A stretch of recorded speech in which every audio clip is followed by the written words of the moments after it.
Ladies and gentlemen, this is a day of celebration, celebrating community, not just the local community of Moncton or even North. It was a day, in fact, for all of Ontario's rural community to crow about, as the event called Harvest for Hunger drew a crowd of 3,000 spectators to watch more than 100 combines of every size and color converge to harvest a single field of soybeans. You are about to see something that has never been tried before in Ontario. The idea was to gather as many combines as would fit to harvest a section of soybeans in record time. The estimated 8,000 bushels of beans they'd harvest would be auctioned off afterwards for world famine relief. The crop is now ready. Let the harvest begin. Gentlemen in the combines, here we go. 5, 4, 3, 2, 1, and go!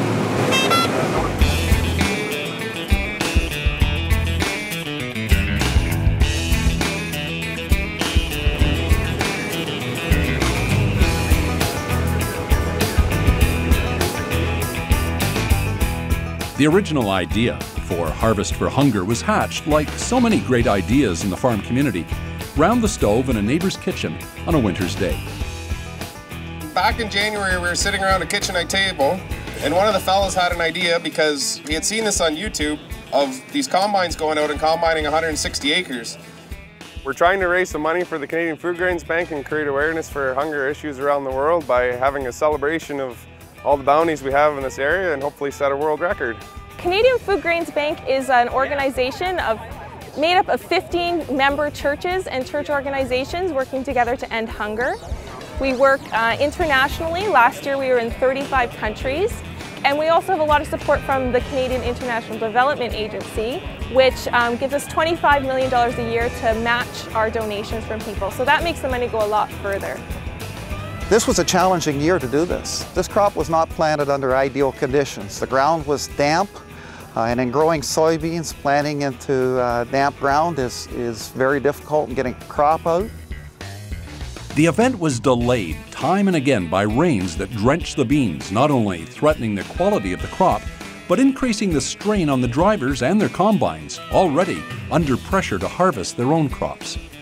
Everything has been donated so that at the end of the day when they sell off the beans, they hope to raise about $200,000 from the grain and from the cash donations from people that are here. Come get some delicious pork! Come on down! Hi there, In the end, a record was set for harvesting soybeans, even though it was a bit longer than hoped, coming in just under 11 minutes and 44 seconds. I can tell you that my heart was really beating there the last little bit, like a lot of excitement and a lot of adrenaline, I guess. Like, it's pretty tense driving a machine that close, and we're clipping along at a pretty good speed, and visibility was a bit of an issue. And it was the rainy season that made the difference, causing at least 2 of the combines to get plugged up and another couple to break down in the field. Well, we bunged up right off the bat, but we got going again and caught up again, so yeah. It's good that everything went as good as it did for as much equipment that was here.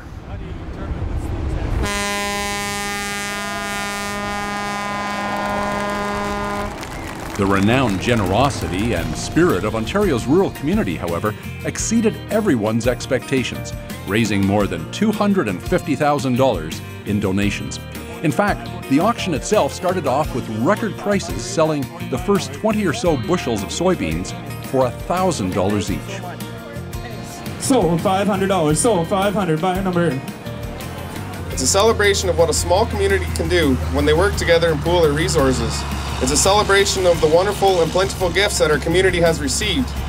We are truly blessed, and it is great to come together and share what we have with those that have so little.